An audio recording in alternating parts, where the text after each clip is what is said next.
Continuamos o nosso cenário político nesta terça-feira, na nossa primeira rodada de entrevistas com os candidatos ao governo do Rio Grande do Norte, recebendo a candidata Cloriza Linhares, do PMB. Participe do programa com perguntas. Outras manifestações a gente não vai fazer no programa de hoje. Vonúvio. Vamos agora trazer a agenda, as agendas dos candidatos ao governo do estado para amanhã. Neste feriado de 7 de setembro, a candidata Cloriza Linhares, 8 horas da manhã, visita o Vucu Vucu, em Mossoró. 3 da tarde, descida do Alto de São Manuel. 7 da noite, culto. O candidato Daniel Moraes, 9 da manhã, participa de ato do Grito dos Excluídos, na Praça das Flores, em Natal. Das 2 às 5 da tarde, filmagem nas regiões Agreste e Seridó. 6 da noite, acompanha o jogo do Potiguar, em Currais Novos. O candidato Fábio Dantas, às 2 da tarde, participa de evento popular de 7 de setembro na Praça Cívica de Natal. 6 da tarde, participa das comemorações de aniversário do prefeito Wellington em Boa Saúde. A candidata Fátima Bezerra faz o 6º dia da caravana, ou melhor, vai começar pelo Oeste Potiguar, com carreata em Doutor Severiano, Encanto e Pau dos Ferros. A candidata Rosália Fernandes, 9 da manhã, participa do 28º Grito dos Excluídos e Excluídas em Natal. Concentração em frente ao Teatro Alberto Maranhão, na Ribeira. Os candidatos Bento, Nazareno Neres, Rodrigo Vieira e Capitão Stevenson não enviaram as agendas até o fechamento desta edição. Voltando agora com a nossa entrevista com a candidata Cloriza Linhares. A candidata, um dos pontos mais sensíveis neste debate eleitoral é a saúde no Rio Grande do Norte. E a gente vai buscar aqui falar um pouquinho também da nossa região, da nossa realidade. O que a senhora pensa e propõe em relação ao Hospital Regional Tarcísio Maia? O Hospital Regional Tarcísio Maia, por muito tempo, ele foi abandonado. E, na verdade, ele é fundamental e essencial para toda a região. Eu fico muito triste e fico sem entender como é que uma pessoa que se propõe governar o estado deixa chegar o Tarcísio Maia naquelas condições. Recentemente, há 20 dias, perdi um parente, né, que infartou na Serra do Mel, precisava de um leito, diga-se de passagem que não era leito de UTI, mas precisava para receber o pronto atendimento, passou 3 dias, não conseguiu esse leito e veio a óbito. Mas é uma realidade que a gente acompanha diariamente, a gente é aqui da região, e vê as condições que os profissionais de saúde trabalham lá, falta até água para lavar as mãos. Já chegou a esse absurdo, né? E muitas vezes tem que se silenciar em razão de ser servidor público e temer alguma represária. Então, a gente conhece ali de perto.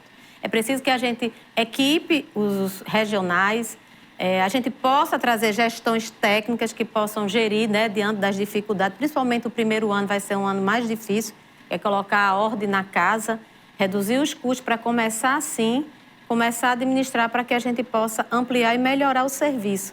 Então, a gente vai trabalhar principalmente com essa gestão de qualidade dentro dos hospitais, técnica, mas também com software. Hoje tem vários softwares que é utilizado por vários sistemas de saúde, inclusive da iniciativa privada. Eu já tive também a oportunidade de ser contadora na área, né?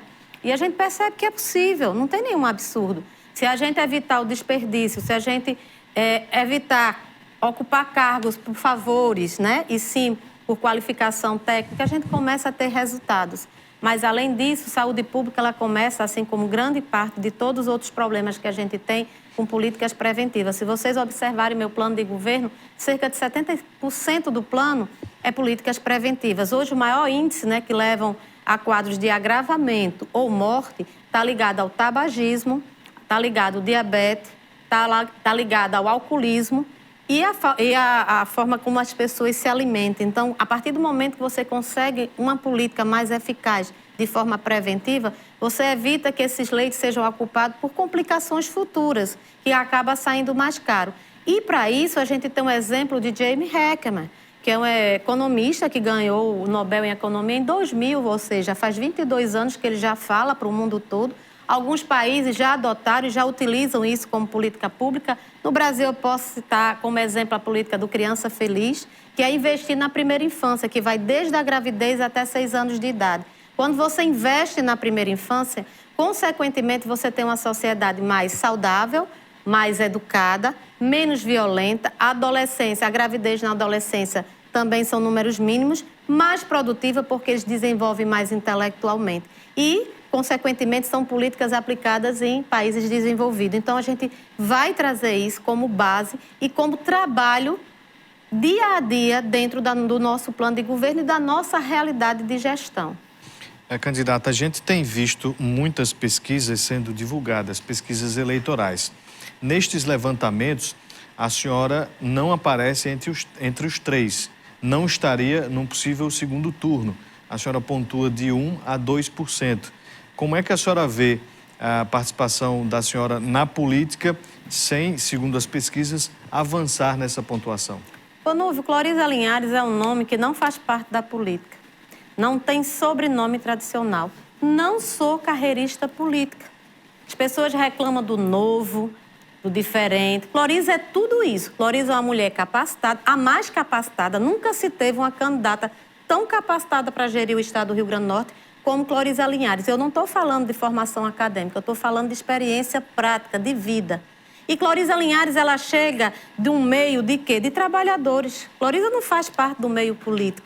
Teve uma experiência como vereadora e recebeu o convite para estar candidata ao governo do estado. Então, para as pessoas que dizem que quer o novo, que quer o diferente, que quer a mudança, Cloriza é essa pessoa. Então, você cair num quadro desse, na atualidade que está hoje, as pessoas não me conhecem. O mais natural é que eu não pontue. Porque eu tenho que avançar primeiro e quebrar o primeiro obstáculo, se tornar-se conhecida. Mas as pessoas não levam em consideração que eu tenho nichos. Eu sou cristã evangélica. Nos 167 municípios do estado, a gente tem denominações evangélicas. E a gente tramita e conversa com essas pessoas. Há 30 anos eu milito na área de pessoas com deficiência. Faço parte de associações, desenvolvo trabalhos nessa área. Tenho trabalhos na área social há mais de 27 anos. Além disso, policial penal, tramito também, porque meu marido na área de polícia. Então, a gente tem nichos. E esses números, confesso a você que não me tira nenhum, nem me tira a força de vontade, a fé e a coragem de estar. Porque eu estou candidata por princípios e por não enxergar em nenhuma dessas pessoas uma opção de mudança e capacidade para transformar o Estado. Então, eu me coloco à disposição. Se as pessoas quiserem, vai ter, sim, uma governadora que vai transformar o estado do Rio Grande do Norte. Mas, se não quiser, Cloriza continua a vida dela, porque ela é servidora pública e ela hoje trabalha, sempre trabalhou para sobreviver, entendeu? Então, estou muito tranquila em relação a isso. Candidata, por que a senhora tentou e tenta colar a sua imagem à do presidente Jair Bolsonaro, quando o Rio Grande do Norte tem um candidato ao governo que faz parte da coligação com o PL do presidente Jair Bolsonaro? Carol, eu não tento colar minha imagem a Bolsonaro. Eu não preciso fazer isso. Porque se eu fosse fazer isso, eu descolaria. Se você for pegar os índices do PT, né, e de Bolsonaro, o que é que você vai ver? Ele está em desvantagem dentro do estado do Rio Grande do Norte. E Rogério Marinho, já escolheu um nome para representar aqui no estado do Rio Grande do Norte, a ex-palanque. Então, eu voto em Bolsonaro. Apoio o Bolsonaro por questões de princípio. Sou contra a polarização. Eu acho que isso empobrece o nosso pleito político para trabalhar propostas. Mas, em razão da polarização que o povo escolheu, eu preciso me posicionar. Eu estou pleiteando um cargo de governo. E eu sou cristã, evangélica, sou mãe de família, defendo a família, valorizo a família, amo a minha pátria, o meu Brasil. E, acima de todos, os princípios que ele defende é o que mais me identifico. Então, Bolsonaro é meu candidato, eu voto. E eu não preciso colar. Eu simplesmente preciso mostrar às pessoas que vão votar em Cloriza o que é que eu defendo. E ele é a coerência. Então, eu vou continuar o meu percurso dizendo que eu voto nele e apoio ele, independente do que as pessoas achem ou julguem, porque são as razões que eu estou ao lado de Bolsonaro. Candidata, quando a senhora diz que é simpática ao segmento evangélico e a senhora reforça no discurso, a senhora não teme gerar uma antipatia de quem é católico ou de outras religiões? Eu sou cristã evangélica. Nasci no catolicismo, aos 15 anos de idade eu fui ser evangélica, conheci Jesus como Salvador. E eu nunca vou negar isso. Porque quando meu filho, né, chegou na minha vida, que me disseram, seu filho não vai ler, não vai escrever, não vai se socializar. Ele é portador de uma síndrome que foi descoberta em presídio. Provavelmente ele vai terminar no presídio. Então, mãe, aposente seu filho, porque quando você morrer e seu marido, ele tendo um aposento, alguém chega perto dele. ele não vai ficar escanteado. Imagina uma menina de 20 anos, primeiro filho, ouvir um negócio desse. E aí você for ler, estudar, e o que encontrar na literatura, realmente ser isso. Eu tive meu filho morto nos braços 3 vezes, Vanúvio, 3 vezes. E aí você tem um quadro, TDAH, hiperatividade mais alto grau, atraso cognitivo severo, para ser considerado débil mental, teria que ser 59, ele tinha 60. Problemas convulsivos e além da síndrome duplo Y, síndrome rara. Mas eu sou uma mulher de fé cristã. Foi a minha religião, foi a minha fé, foi o meu Deus que me deu coragem e força para não desistir do meu filho. E qual foi o resultado disso? O resultado é que meu filho terminou o 2º grau, fez curso profissionalizante, tirou carteira de motorista, casou, trabalha e o QI é de 85, 90. É normal. Então, eu sou uma mulher de Deus.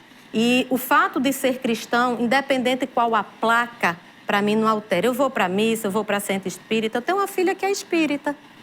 Não vejo problema, somos todos cristãos. Agora, eu tenho o local que eu frequento. Desde 15 anos que eu encontrei o evangelho e me acomodo e me sinto mais à vontade. E isso é um defeito? Se for defeito, me perdoe, mas eu não vou abandonar meu Cristo, meu Deus, porque é Ele que me mantém viva e forte até hoje. A Luana das Barrocas diz: um dos grandes medos da mudança de governo é que o eleito não pague o piso nacional do magistério, que é anual. Caso eleita, a senhora vai pagar o piso do magistério, seguir os aumentos anuais? Não tem como ser diferente. A minha base de governo para desenvolvimento econômico sustentável é educação e tecnologia. Eu queria convidar vocês a conhecerem a história de Israel, Catar e Singapura, porque o tempo não dá para eu explicar ou fazer essa análise. Mas a educação ela vai ser priorizada, não porque eu vou ser boazinha, mas porque eu preciso da educação para transformar a sociedade e colocar em prática tudo isso que eu estou falando. Então, com certeza, a gente vai honrar. Até porque eu trabalhei muito tempo como professora e até hoje trabalho com educação como psicomotricista relacional nas escolas. A gente tem aqui a participação do Marcos Galdino perguntando se eleita a senhora pretende privatizar a Caerne? Olha, a questão de privatização é preciso fazer uma análise. Quando a gente pega Israel para sair da situação que ela saiu, foi que ela precisou de um fundo soberano. Como foi que ela conseguiu esse fundo soberano? Ela foi indenizada, né, em razão das mortes dos judeus, e essa indenização ela foi investir em tecnologia e educação, porque eles não tinham recursos para isso. A Caerne a gente tem que avaliar, está dando lucro ou prejuízo? Como é que está o serviço? Está sendo suficiente? A gente vai ter um trabalho forte na área de saneamento, a parte de esgoto, a parte de seletivo, né? A parte de lixo seletivo. Por que a gente precisa? Porque a gente vai tratar a saúde pública e isso passa por essas questões. Então, a gente tem que saber se essa empresa está fazendo o seu papel. Se ela não está contente, é uma forma de a gente conseguir esse fundo soberano. Porque a COSERN foi feito isso há anos atrás, foi muito dinheiro e, infelizmente, quem estava à frente não era um gestor, era um político de carreira. E aí a gente não teve essa oportunidade. Não posso dizer a você que vai ser feito porque eu preciso analisar. Toda privatização ela precisa de uma análise, se vale a pena ou não. Vista a oportunidade, se é para melhorar o serviço e para evitar que seja um prejuízo. E se isso pode gerar esse fundo para eu começar esse trabalho de desenvolvimento econômico, tendo foco educação e tecnologia, pode ser uma opção. A gente tem aqui o professor Nilson Freitas, de Apodi. Gostaria de saber da candidata Cloriza, já que fala na interiorização do turismo, qual a proposta para impulsionar e explorar o turismo no Lajedo de Soledade, em Apodi? Olha, não só Apodi, mas todas as regiões, eu percorro, né, os 167 municípios, porque como psicomotricista relacional eu dou palestras e hoje a gente conseguiu aprovar em 10 municípios. Mossoró e Natal já é lei a psicomotricidade relacional, muito embora os governos não coloquem em prática. Mas o que é que acontece? A gente precisa primeiramente de estradas, acessibilidade, não só a estrada via rodoviária, mas a gente tem que ter essa parte de aeroportos e portos. Hoje a gente vai pegar um cruzeiro, vai lá para Salvador, mas estrategicamente o Rio Grande do Norte é o local mais próximo à Europa, à América do Norte e à África, porque esses cruzeiros não param de primeiro aqui no estado do Rio Grande do Norte. Se a gente tem a acessibilidade nas rodovias, a gente vai ter uma demanda maior e interiorizar isso e poder divulgar. Só um exemplo que eu quero trazer é ali Jericoacoara. Eu acompanho, eu estou no Ceará há 30 anos em razão do problema do meu filho, a gente faz tratamento lá. E aí, Jericoacoara eu vi... O que é que Jericoacoara tem mais do que o estado do Rio Grande do Norte? mas lá já tem um aeroporto internacional. Então, pessoas vêm da Europa direto e descem lá para Jericoacoara. Então, a gente precisa de acessibilidade. Eu chego em São Paulo, chego no Rio, nas viagens que eu faço, dentro dos aeroportos tem uma propaganda sobre Jericoacoara. Não se vende a imagem do Rio Grande do Norte, mas como vender, né? Se a gente não tem segurança para o turista, a gente não tem estrada, a gente não tem uma saúde que possa recepcionar caso algum incidente aconteça. Então, é primeiro ajeitar muita coisa, mas principalmente a acessibilidade eu acho que é o ponto primordial. Temos pouquíssimo tempo, candidata, deixar um espaço para as considerações finais, já agradecendo a participação e a conversa no programa de hoje. Carol, eu agradeço, Vanúvio também, e a todos os ouvintes pela paciência de estar nos ouvindo. Queria convidar vocês para seguir e conhecer melhor nossa história de vida e nosso plano de governo nas nossas redes sociais. Cloriza, né? @ClorizaRN. Vá lá, conheça melhor e faça a sua escolha. Provérbios 29:2 fala que quando o justo governa, alegra-se o povo. Mas o ímpio, quando ele impera, né, o povo geme. Então, é preciso que a gente tenha essa consciência da nossa responsabilidade, porque hoje as pessoas terceirizam a responsabilidade, mas hoje temos o governo que merecemos. É preciso mudar. A abundância Cloriza Linhagem, mas se quiser continuar, tem os outros nomes. Obrigado pela disponibilidade de ter vindo conversar conosco. A você de casa, muito obrigado pela audiência. Boa noite. Até quinta-feira ao vivo, né, Carol? Pois é, amanhã, feriado, você vai rever um dos nossos programas conversando com o Tribunal Regional Eleitoral sobre as principais regras desse período. Quinta-feira a gente volta ao vivo. Um ótimo final de semana, vamos ficar ligados aí nos movimentos de 7 de setembro e trazer tudo para você no dia seguinte. Até lá, boa noite.